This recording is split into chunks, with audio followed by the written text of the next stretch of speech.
They showed this bike at CES 2026. Today we find out if the hype is real.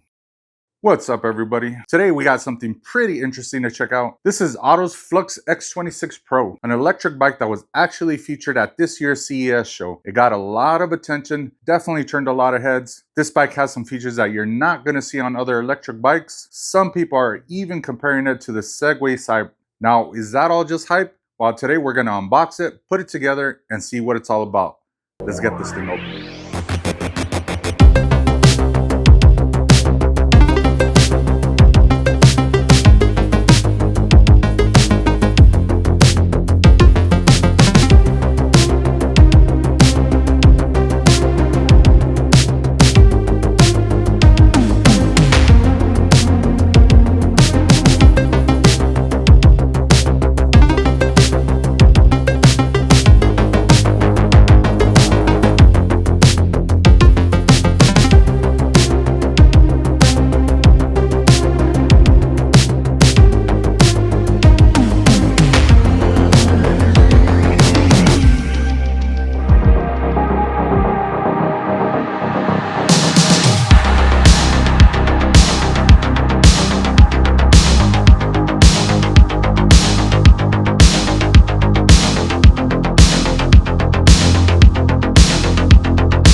Alright guys, so first off, this bike looks amazing. I love the futuristic style of it. Everyone of course has their own taste, but I really do like the look of this bike. The lights that they added to this are definitely a major standout feature, and if you are wondering, yes, you can change the color and the pattern of the lights. Once you have the bike connected to the app, you can actually customize the light when the bike turns on and also every mode. So for instance, you can set the eco mode to be green. You can choose between solid, wave, flashing, I forgot the other one, but there's a few different options. Maybe you want the light to turn red every time you hit that boost or rocket mode.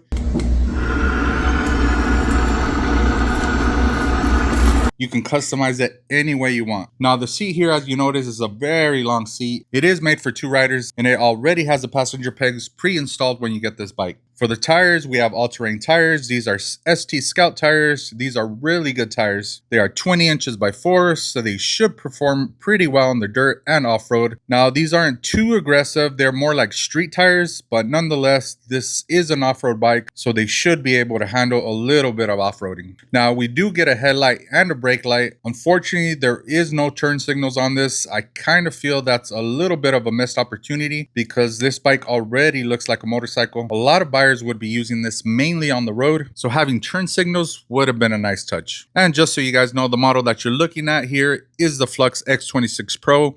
There's 2 models. There's the X26 and the X26 Pro. The Pro here has a 1500 watt rear hub motor with 2000 watts of peak power. And the X26 is going to have a 750 watt motor and I believe 1500 watts of peak power. Now the battery is going to sit right here in the middle. At the bottom, it's 48 volts and 21 amp hours. It is removable. There's a door on the side, and when you open it up, here's where you can unlock the battery using the key, and you have the ability to charge the bike on or off of the bike. Now, one really cool feature on this battery is that there is extra USB ports, so you can use this battery by itself as a power station. So you can charge up phones, cameras, anything with USB or USB-C. Now, speaking of charging things up, check this out, guys. There is also a USB and USB-C port on the bike itself, so you can have your phone mounted on the bars and be charging your phone at the same time. I feel like that is a very useful feature. Or maybe you have an action camera, you can keep it plugged in and have continuous power without worrying about the camera dying mid-ride. That is a very cool feature, and honestly, I am very surprised that more e-bikes don't have something like this. We also have a storage box here on the top. It's a pretty good size. I mean, it's big enough to put your phone in there, your wallet, keys, maybe even a small bike pump. And I believe this bike is supposed to come with an extra storage pouch right here in this section.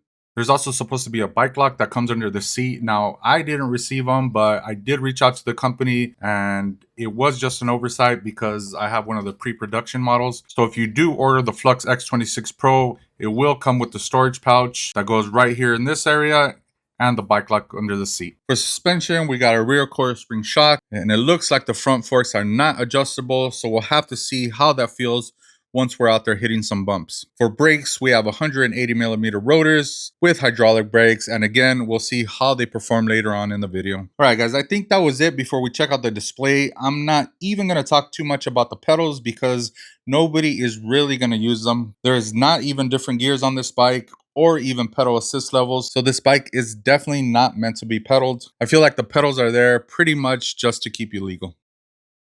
All right, before we get going, let's check out the controls here. We have our headlight here on the left side. We have our walk assist button. So if you want to walk the bike, hold down that button and it'll kind of go really slow. You can walk right next to it. We have our horn. And then on the right side, we have our power button. We have our plus and minus, and that's how you can switch through the modes. We have eco, normal, and sport on this one. And then we have our boost mode, which we are gonna check that out and see what that does.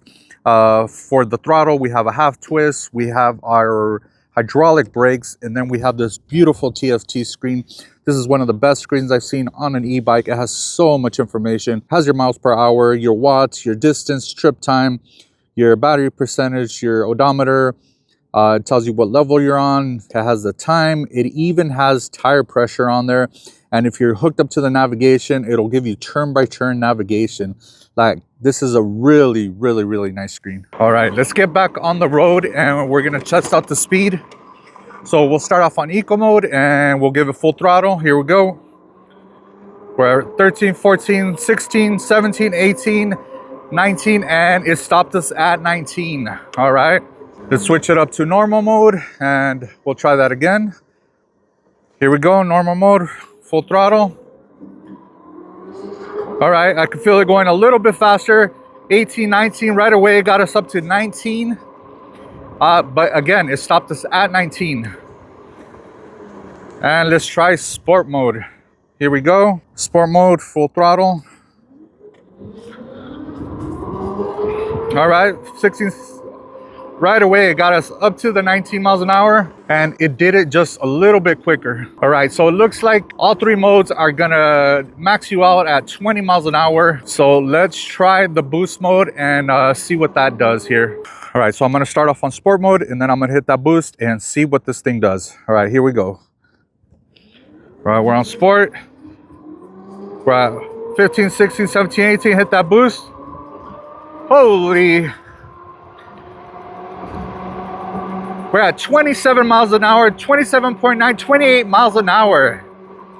All right, hell yeah. So that boost mode definitely bypasses that limit of 20 miles an hour and it gives you that extra boost. And it looks like it allows you to go quicker for about 10 seconds and then it goes back to normal after that. Now, I said that I wasn't gonna talk too much about the pedaling because nobody's really going to use the pedaling that much. I can tell that the pedals, they do have a cadence sensor on it. So even though there's no gears, you can still pedal this bike. I mean, most people are just going to use the throttle on this, but you can pedal it. There's no different assist levels, but not too bad. Now, one thing that I'm noticing on this bike is that the seat is really, really comfortable.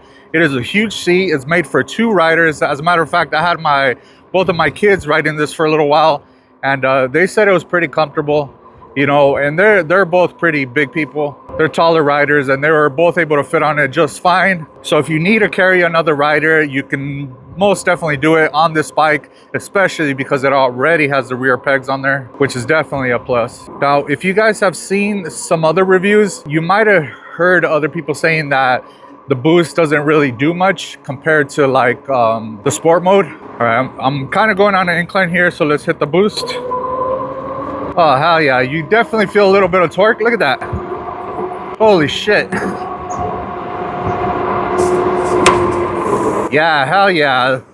You can definitely feel the boost. You can definitely feel the torque when you hit that button. That's the thing. So the reason why some of these reviewers are not feeling the difference between sport mode and the boost mode is because they already unlocked their bike. Now, as you know, this thing only goes up to 20 miles an hour on all levels unless you hit that boost button. Well, when you unlock this bike, then you're unlocking that 28 miles an hour. So you're getting the 28 miles an hour on all levels. So that's why they're not feeling the boost, because kind of like once you unlock it, the magic of that boost kind of goes away. Which, I'll be honest, I really like hitting that boost button. It just makes you feel like you're hitting some kind of turbo button. You can definitely feel it go. So I recommend anybody that gets this bike, if you don't need to be going 28 miles an hour all the time, don't unlock this bike, because it feels really cool just getting that quick boost. It's like the freaking thing shot you out of a cannon or something. And if you unlock it, I mean, the whole magic of it just kind of goes away. So I recommend to leave this thing unlocked. And if you need to hit the boost button, hit the boost button. Look at that. You get 10 seconds of boost and this thing picks up quick. Yeah, and unfortunately, if you unlock this bike, you're not gonna feel it because your bike will already be unlocked. Now, another thing that I wanna talk about is the true speed of this bike. I reached out to the company and asked them if this bike can go any faster than 28 miles an hour. And they told me, yes, absolutely, that this bike is actually capable of going roughly about 37 miles an hour. They even asked me if they wanted to have my bike unlocked, because that's something that they had to do remotely. Of course, I jumped on that right away and I said yes. Well, unfortunately, the following day, they came back to me and they said that it is in the testing phase at the moment. And hold on, let me hit that boost. Hell yeah, got a little incline. Nice, I love that boost button. So anyways, they came back to me and said that it's still in the testing phase, so it was not ready to be rolled out yet. So unfortunately, I was not able to unlock the bike to go 37 miles an hour, but that kind of makes me excited, because if this bike has the possibility of being unlocked to 37 miles an hour, I feel like that is a huge difference for anybody that's gonna buy this bike, because all bikes, you know, are limited to 28 miles an hour. So if this one can get up to 37, I feel like that is gonna be a complete game changer, because honestly, this bike looks freaking awesome. It is very comfortable. It rides super smooth. And just to have that extra speed, this bike would be, I feel, really, really badass. Right, so we're going 20 miles an hour. Let's check out the brakes here. Here we go, hydraulic brakes. Holy crap, those brakes are freaking good. I heard these brakes are good, but testing them out for myself, these brakes are really good. They're definitely very adequate for this bike. Let's try this again, 20 miles an hour. Here's the brakes. Whoa, nice. Man, this bike is so fun to ride. It's so much fun, it's so stable, and it is pretty damn comfortable. All right, let's take this thing off-road. Even though these tires are not like super off-road tires, they're gonna do pretty well in areas like this. I definitely don't recommend taking this bike to like some really like bad terrain, but light trails like this, that would be just fine. It works perfect for that. I mean, honestly, the suspension's pretty good. I know it's not too crazy here, but I mean, the suspension is eating up all these little bumps. No issues at all there. All right, but there is a hill that I do want to try right here. It's a pretty steep hill, and when we go up it, we're gonna hit the boost mode and see if we can get up it. All right, so we're on sport mode, 19 miles an hour, and we're gonna hit that boost here. Here we go. Holy sh! Nice. Hell yeah. Holy crap, that made it up so freaking easy. Honestly, I thought that would struggle a bit, and it did not struggle at all. Damn, that made it up that hill much better than I expected. Oh, before I forget, I wanted you guys to listen to the sounds on this, because I turned them off, but you can turn on the fake engine sounds, and that is for anybody that, you know, wants to keep them on. I'm going to turn it up to 100%, turn the engine sounds on. just to hear, so you can hear what it sounds like. Right now I have it on eco mode, and hopefully you guys can hear it. Let's see.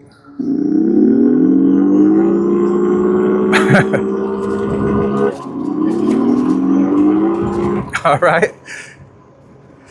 All right, let's switch it over to normal. Let's try that.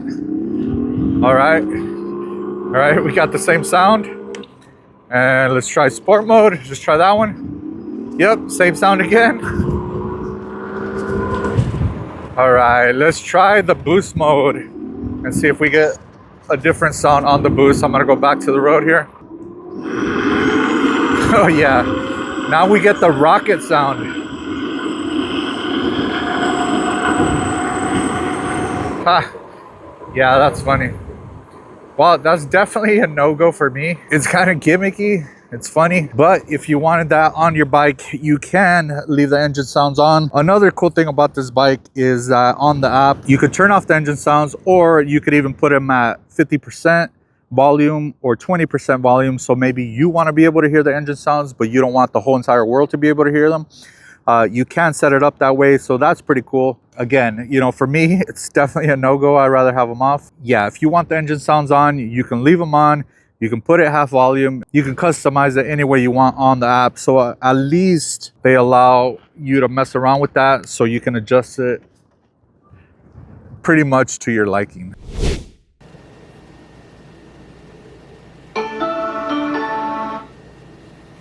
All right, guys, so let's talk about the app, because most bikes, most e-bikes, I would say it's really not worth downloading the app, but this one does have a lot of features, so you're probably gonna want to download the app. As a matter of fact, when you first bind the bike, I don't think you can get past the first screen without binding it first, so you will have to at least download the app for that part. But once you have it downloaded, as you can see, one of the features that you can do is turn on the bike. It does have a proximity unlock, so if you're close to the bike and you have your phone on you, you could either unlock the bike just like I did by swiping on the little button there, and it turns the bike right on just like that. Or if you're close by, you can hit the power button and it'll kind of bypass the code. If you don't have your phone on you, then it's going to ask you for the code to be able to unlock the bike. Now, apart from that, when we look at the app screen, we have the percentage of the bike, how many miles it's been ridden. It'll let you know if it's connected to Bluetooth. On the bottom here, we have alerts. Those alerts are like if anybody tries to steal the bike. This does have security on it, so if somebody tries to take it, it does alarm, and it will notify you on your phone. The weird thing is that I can actually just roll the bike away and it does absolutely nothing. It's kind of when it senses more like if somebody tries to pick it up or, you know, any kind of movement, that's when it alarms, which is not super great security. I mean, I guess it's better than nothing, but I wish like the wheel locked or something that makes it that would make it a little bit more difficult for somebody to just walk away with it. The middle button here, we have the navigation mirroring. So this bike does have navigation. So say you are trying to go to McDonald's or something, you're going to enter the address on the app, hit start navigation. It's going to show you on your phone, obviously, but if you just want to use the bike, then it will give you turn-by-turn directions right here, right on the top. That's another feature that you can use with the app, which is pretty cool, you know, because you could just kind of leave your phone in your pocket and, you know, have the GPS going right there. The one to the right, another thing we can do is switch the lighting. So it has a ton of customization. So it lets you change, you know, whatever color, whatever mode you want on like eco mode, normal mode, sport mode, boost mode. So say right now I have it on sport mode. So if I wanted to change the color to green, then I could switch it over to green. If I wanted it to switch it over to red, then I could switch it over red. So you can really customize it any way you want, which again, this is a feature that is on the app. Unfortunately, you cannot change any of those settings without the app. You can't use the GPS without the app. So this is why I say that using the app with this bike does have some benefits. I know a lot of people don't like to be connected to the apps, and you really don't have to if you want to use this bike. But if you want to go through all the features, GPS, changing the colors on there, even if you wanted to turn off like the fake engine sounds, again, you could do that through the app as well. So here's another look at all the settings on the app. Again, we have the proximity unlock. That's if you're close by. You can unlock the bike through the phone or just by tapping that button. It'll unlock right away. Device sharing, I guess you can, share the unlock feature with one of your friends, let them borrow the bike. Password setting, you can change the password. That's when you first start off the bike. It's going to ask you for a 4-digit code. If you want to change that, you can right there. Sentinel mode, that's, setting the alarm. If you want it to alarm, like if somebody's close by, messes with your bike, you want it to alarm, send you a notification, you can set that right there. Mileage, you can, set it from kilometers to miles per hour. Sound setting, this is where you can completely turn off the volume, or maybe you want to be able to hear it, but you don't want everybody else to be able to hear the fake engine sounds. You can set it up to like 50% volume, 20% volume. Or you can completely turn it off. It's really up to you. Tire pressure. This is one of the really cool features that I have not seen another e-bike do. So there's these little monitors that you put on the valve stems, and that will allow you to not only to be able to monitor your tire pressure, but that tire pressure actually shows up right here on the screen. So you can see exactly what each tire is reading, and if you need to put air in the tire, it will alarm. You can set parameters. So if it gets low, you can set it each, the front tire, the back tire, just set whatever parameters you want and it will notify you like if it goes below that. Device info, looks like it's just like the serial number, battery info. It'll tell you how much percentage the battery has, the voltage, the current, the temperature, a lot of cool bit of information on there. Device check. It'll run through a quick little check, and it'll make sure that everything is running smoothly on your bike. Firmware update, if there's any updates, you can click on that. And then factory settings, and that's basically it. Oh, you can also see exactly where your bike is at. So say somebody were to steal your bike and you don't know where it's at, you can go through the app and check to see exactly where your bike is at. So that's kind of cool too. That's one good reason to download the app, because you're going to be able to track your bike and know where it is at all times. All right, guys, I think that was it. I think I went over everything there is to know about this bike. If you have any other questions, leave them down below and I will do my best to try to answer them. And if you guys are interested in picking one up, check out the link below. This bike is not out yet, but click the link and that'll take you to their crowdfunding page where you can get this bike at an early bird price. And that's probably going to be the best deal possible as far as picking one up for yourself. All right, guys, again, thank you guys so much for watching. Enjoy the rest of your day and we'll catch you guys next time. Peace out.